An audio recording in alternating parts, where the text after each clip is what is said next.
You'll stay here until we remember the incredibly important reason we brought you on board. Does anyone remember why we brought her on board? This gives her a chance to use Jarrell in a box as they plan what I have to admit is a pretty awesome escape. Thanks to you, I'm uploading into the ship's mainframe. To your right, fire. Behind you. Oh my god, I want this guy as an AI on my next first-person shooter game.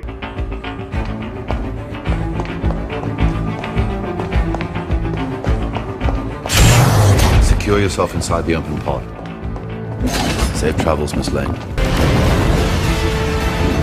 This also allows Clark to escape as he's set to go down to Earth and stop them from harming anybody. We wanted you to learn what it meant to be human first. So that one day, when the time was right, you could be the bridge between two peoples. You can save all of them. But my father said never to be noticed or help people. Your father's a twat who directed the postman. You, now go.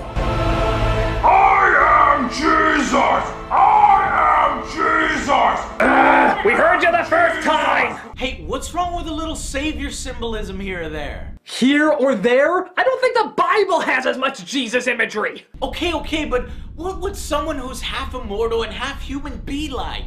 Would he be more human or would he be more godlike? Yes, he floats away on a cross, but to me, they're just trying to have him move graceful in space, okay? They're not literally saying he's Jesus or God, and the church scene supports that he's humble. He's more human than we know. He needs the advice of others to help him make the right decisions, and this is when he truly comes over to our side, becomes one of us. You know what? Forget it. Let's just say you win. Really? Yeah, I'll claim as Citizen Kane as long as I don't want to watch any more of this dark unpleasantness. It'll probably please half the angry fanboys too. Alright, score 1 for Angry Joe. I'm gonna convince you yet. The hell? You know, how come my show is so easy to hack? I come from a world far from you. I've traveled over the ocean of stars to reach... Oh, hold on a second. Why the hell do we still have dial-up? This is General Zod. I've been watching your little review and am displeased to discover that you are giving it a positive rating. Yeah, he loves it now. It's like one of his favorite movies. Shut up, Joe. Perhaps you're unaware of how many people watch you, Nostalgia Critic, and how much I personally despise the film you are currently reviewing, and how easy it would be for me to rearrange your testicles so that they look like Jackson Pollock droppings. That joke's on you, Zod. Once the critic makes up his mind, nothing changes it. Joe. You can literally rip his intestines out with an onion peeler. Joe. Or you could suck out his eyes with a vacuum hose. Joe. Or you could put him in a lobster costume and hang him upside down over a pit of ferrets injected with venom. Joe! Surprisingly, this isn't helping. Look, Zod. Hold on, I'm writing that last one down. Zod, the review isn't done yet. I'm gonna watch it all the way through. Very good. And if you don't hate it, I will make sure that the corpse they find of you they will never recognize as a corpse. Hey, that's not fair! Critic, if you go back on your opinion, you're gonna have the whole of the internet hounding you down like an animal.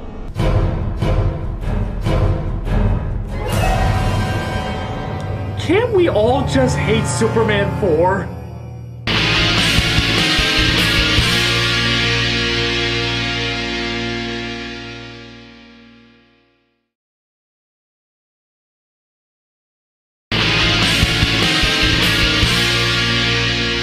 So Clark, or as some people are calling him now, Superman, gets Lois out of the escape pod before it explodes. Aw, what a charming romantic oh, no time for that here. We got exposition to spew. I didn't want to tell them anything about you, but they did something to me. They looked inside my mind. It's okay, Lois.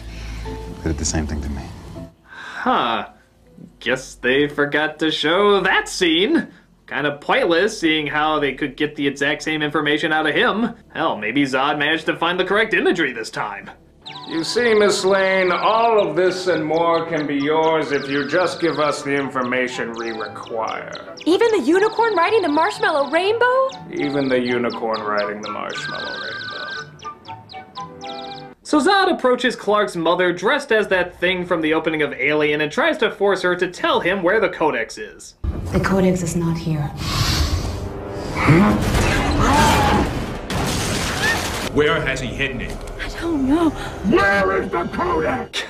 Does this guy have any charm outside of just shouting his ass off? How'd this guy get this position anyway? It's all down to shouting. Superman saves his mother, but potentially dooms this entire town by bringing the battle to them. It seems okay for the moment as Zod can't adapt to Earth's atmosphere, but Miss Not Ursa and her masked minions can make up for that.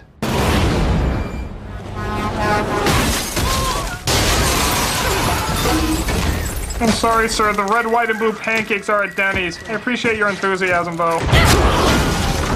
And as many people have pointed out, the product placements in this scene are beyond horrendous, including some painful plugs for IHOP, Sears, 7-Eleven, U-Haul. There's so many ads clashing in this scene, I don't think they could properly plug them all in time. When in town, get a healthy dose of pancakes from IHOP.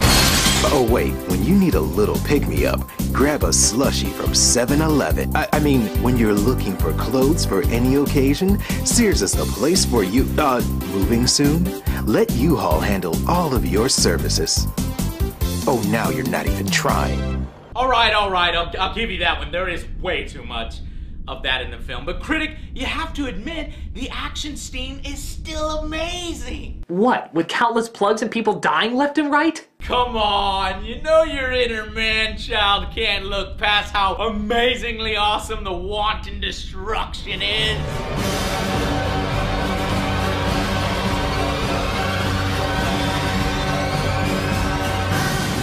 Damn my testosterone. Of course it's fucking awesome! I know, right? Oh my god, that scene where he takes the van and he throws it out there, like, yeah, come on! And then she's gotta like hit the guy in the jet, she's like, shoom, and the Superman like, boom, and like smashes him in the ground. And then they're like going over, it's like Dragon Ball Z, except all the shitty stuff is cut out. Well, some of it's just not Dragon Ball Z shitty stuff, new shitty stuff, but this stuff is awesome! Pardon me, but was I hearing enjoyment of this picture? No sir. Good. Pussy. No, that's what I'm going to be if I piss him off. He finally gets their helmets off. Strange seeing how Zod's came off in one explosion and theirs took like a bajillion. And seeing how he's won, he goes back to his mother to see if she's alright. My suit, son. I'm so sorry. It's only stuff, Clark. Oh good. Could you tell the people down the street that? I'm up to my ass in property damages. But Zod discovers the Codex is in Superman's bloodstream and that he doesn't need to be alive in order for them to get it. So it's time to do a little planet redecorating.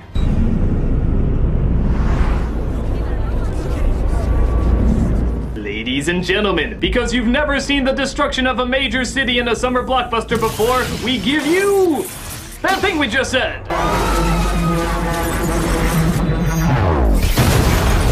Oh my god, look at all the places they're destroying, including IHOP, Denny's, Toys R Us, Sears. Oh, the ingeniously marketed humanity!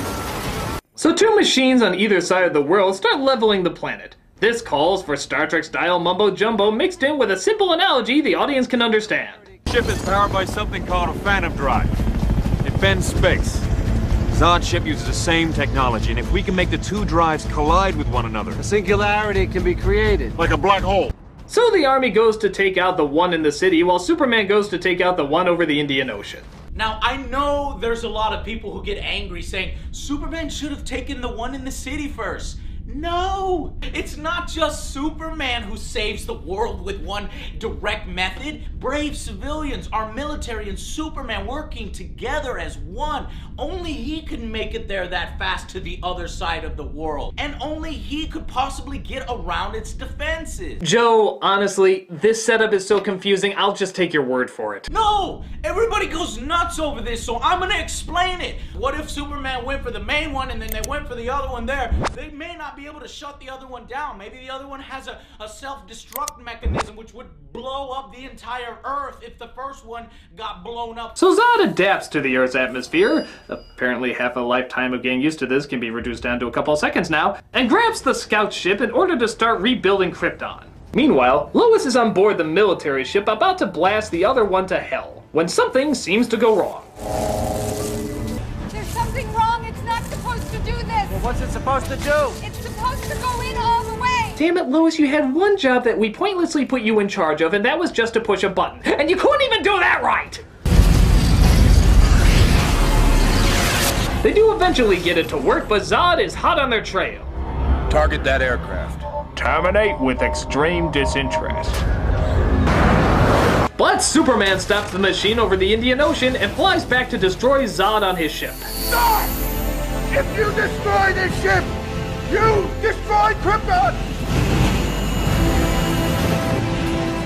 Krypton had its chance! The bridge between two worlds, everybody! If you have a chance to save a civilization, but yeah, they were kind of jerks, just destroy any chance of them ever coming back. I guess the bridge in this movie is code for either us or them. And honestly, even us kind of got the raw end of it. Are they gone? I think so. They saved us. Oh, for God's sake. Could you say that in a part of the city that doesn't look quite so 9/11'd? For crying out loud, all that's missing is Bush and a banner that says mission accomplished. You know, they say it's all downhill after the first kiss. Who the hell says that?